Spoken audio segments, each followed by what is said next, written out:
Je pense que le vendredi, vous étiez là. Le Père a parlé sur l'enfant prodigue. J'avais déjà préparé cette prédication. Je dis seulement qu'il soit loué. Parce que c'était sa volonté. Je trouvais que cette chose va me penser. C'était la révélation venant de Dieu. Parler sur l'enfant prodigue. Nous sommes dans le livre de Luc. Luc chapitre 15. Verset 11 jusqu'au verset 32. Il est là, c'est Jésus.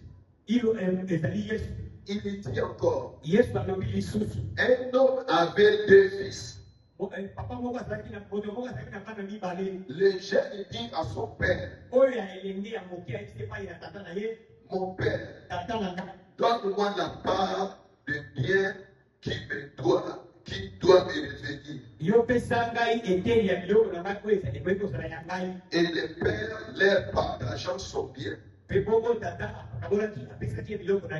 de jours après, le jeune fils ayant tout ramassé, parti pour un pays éloigné,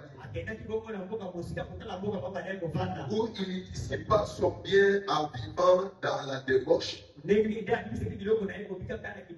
Lorsqu'il eut tout dépensé, une grande famine survint dans ce pays. Et il commença à se trouver dans les besoins. Il alla se mettre au service d'un des habitants du pays, qui l'envoya dans ses champs garder le pourceau. Il aurait bien voulu se rassasier de carouches que mangeait le pourceau. Mais personne ne lui a donné. Et dans l'entrée en lui-même, il dit, combien d'ouvriers chez mon père ont du pain en abondance? Et moi ici, je meurs de faim.